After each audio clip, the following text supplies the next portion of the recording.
Okay, 3 days to see section 4. The following morning, I should again greet the dawn, anxious to discover new delights. For I am sure that for those who have eyes which really see, the dawn of each day must be a perpetually new revelation of beauty. See, how many of us really appreciate the beauty of sunrise? So, hardly we see sunrise, isn't it?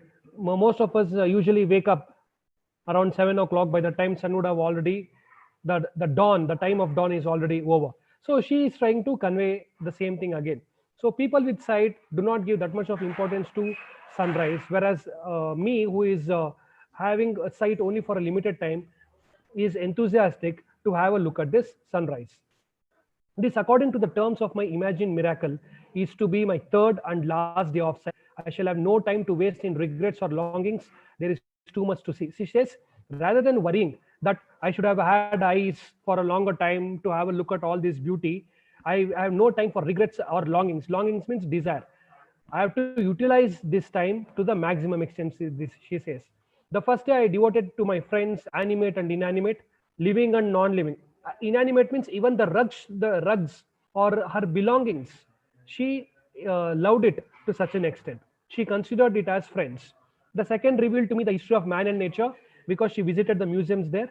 Today I shall spend in the workday world of the present amid the haunts of men going about the business of life. So on the third day, she decides that she wants to experience how the real life of human beings look like, and where one can find so many activities and conditions of men as in New York. So the city becomes my destination. So the third day she decides to go to New York. I start from my home in the quiet little suburb of Forest Hills, Long Island. So this is where her house is located. Suburban area of Forest Hills, Long Island.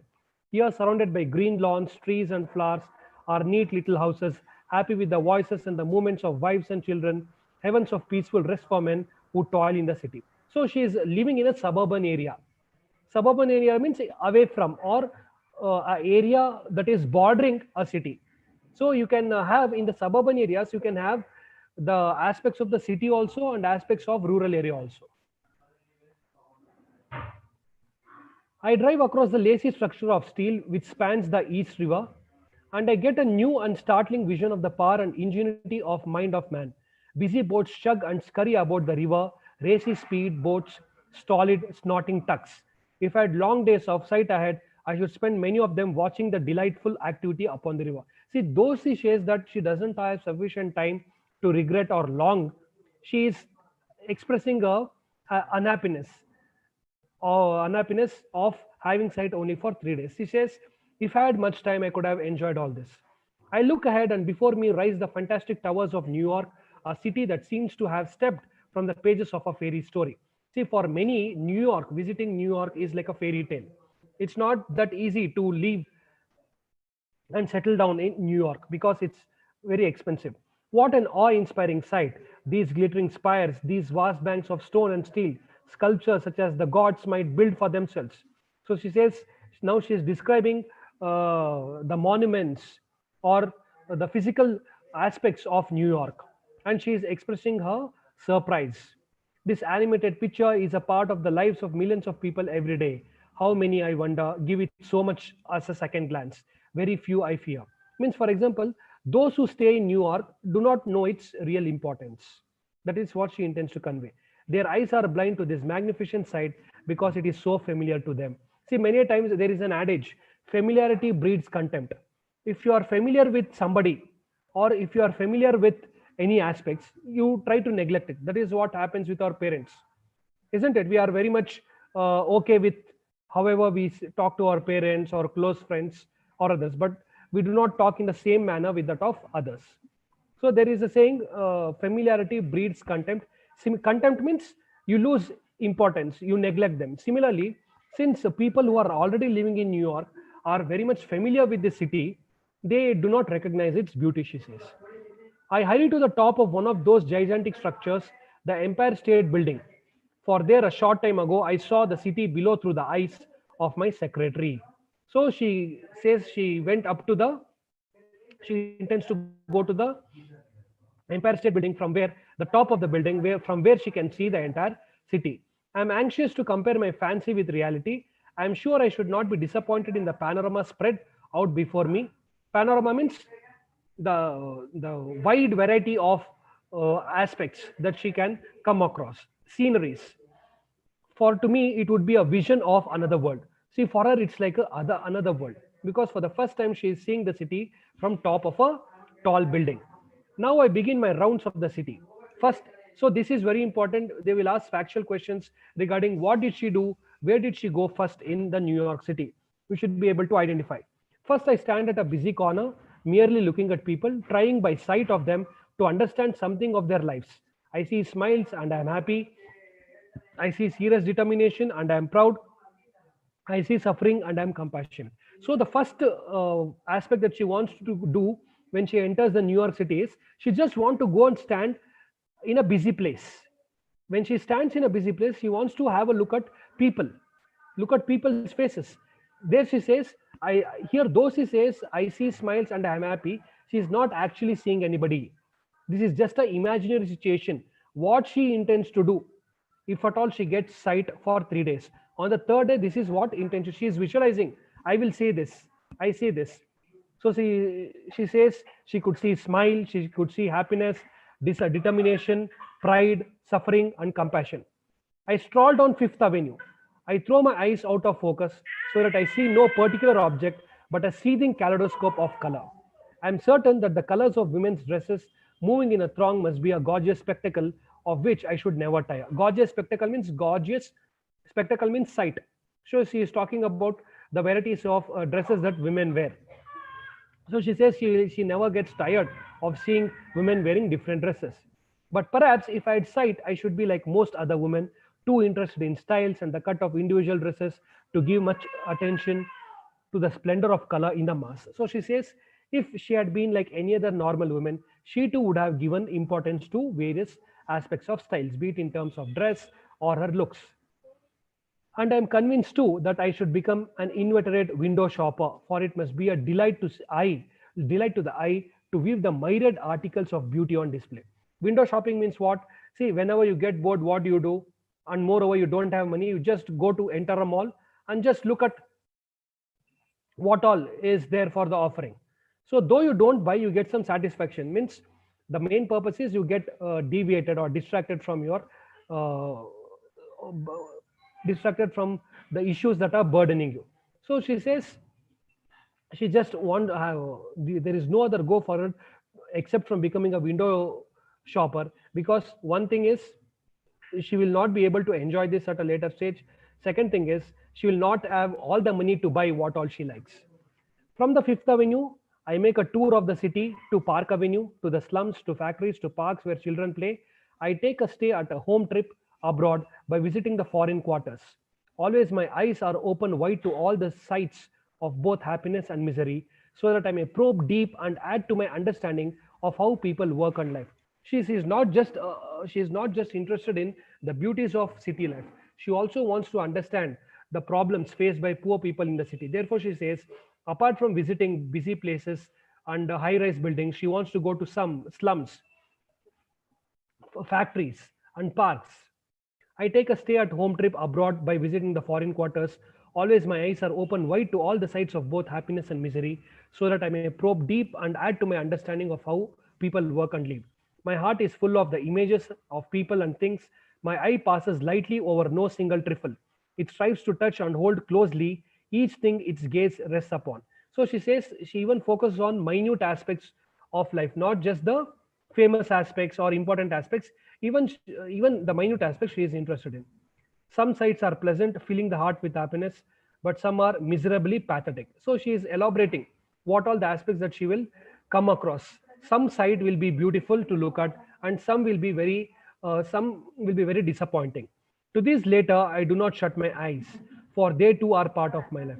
So she says, I will not just look at happiness, I will also look at sadness, because sadness is also part of life. To close the eyes on one is to close the heart and mind. She says, only when you are open to both sorrow and happiness, it's like opening your heart and mind to all aspects. Otherwise, it is closed. My third day of sight is drawing to an end. Perhaps there are many serious pursuits to which I should devote the few remaining hours. But I'm afraid that on the evening of that last day, I should run away to the theater to a hilariously funny play so that I might appreciate the overtones of comedy in human spirit. So she says, I'm almost ending time. I'm almost running short of time. I have to run back to a theater so that I can watch a comic play there. At midnight, my temporary respite from blindness would cease. Temporary respite means what? She says at midnight of third day, temporary relief, respite means relief from blindness, would cease means would stop. There is a difference in spelling and meaning also. CEASE means stop, SEIZD means capture. And permanent night would close in on me again. Naturally, in those 3 short days, I should not have seen all I wanted to see. Only when darkness had again descended upon me should I realize how much I had left unseen. She says, by end of third midnight, I will again become blind, and there will be plenty of things that I wouldn't have seen. So she says, only when I become blind again, I will realize how much is left more to be seen or left unseen. But my mind would be so overcrowded with glorious memories that I should have little time for regrets. So she says, though I wouldn't have seen much of the things, I will not get disappointed because my mind will be overcrowded with lot of positive things, positive experiences that she has seen. Thereafter, the touch of every object would bring a glowing memory of how the object looked. So she says, from again, when she becomes blind, when she touches a particular object, then what she saw related to a particular object will automatically strike her mind. Perhaps the short outline of how you should spend 3 days of sight does not agree with the program you would set for yourself if you knew that you were about to be stricken blind. She says, what all she intends to do for those 3 days may not match with your intentions of watching, if at all you are given sight, if at all you are blind and you are given sight for 3 days. I am, however, sure that if you actually face that fate, your eyes would open to things you had never seen before, storing up memories for the long night ahead. I am, however, sure that if you actually faced that fate, your eyes would open to things you had never seen before, storing up memories for the long night ahead. So here she says, if at all any of the readers had faced a similar kind of fate, that is, if any reader is blind and only for 3 days he or she has sight and again they become blind, she says, such people will have storehouse of memories which they can utilize in the coming blind days. You would use your eyes as never before. Everything you saw would become dear to you. Your eyes would touch and embrace every object that came within your range of vision. Then at last you'd really see, and a new world of beauty would open itself before you. So here she says, if at all you become aware of the plights faced by the blind, you will have a new perspective towards life. You start liking every aspects, and whatever you see becomes very much near to you. Then she says, it will be a new world for you.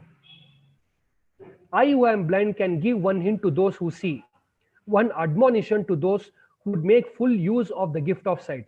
You use your eyes as if tomorrow you would be stricken blind. So she is trying to say at the concluding part, I would like to suggest something to those who have eyes. One admonition to those who would make full means appreciation, suggestion kind of thing. She says, use your eyes as if tomorrow would be stricken blind. So you should think that tomorrow you are going to be blind. Only then you will realize the importance of your eyes. And the same method can be applied to other senses.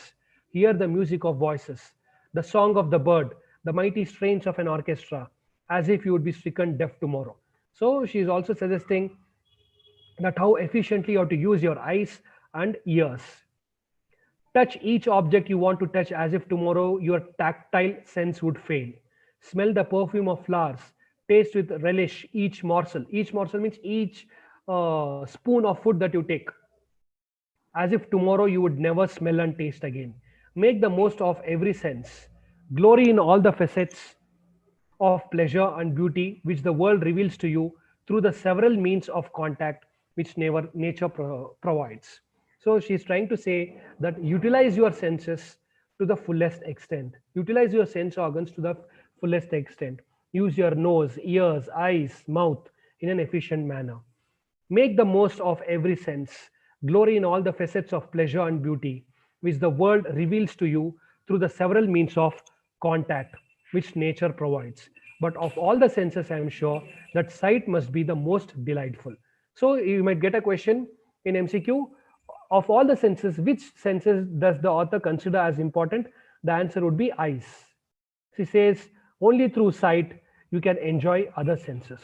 3 Days to See as published in Atlantic Monthly, January 1933. See, this is actually published in a monthly magazine, 1933. Okay, so I hope now you are aware regarding what all she intends to do on the third day. Okay,